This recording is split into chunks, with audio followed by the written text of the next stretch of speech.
Okay, so let's see how you did with your translation. Okay, our first codon is AUG. So we have AUG,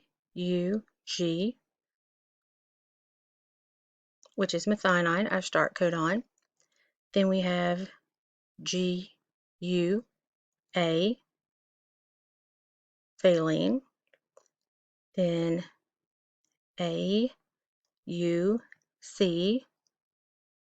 isoleucine. Then we have UGG, tryptophan. And then UAG.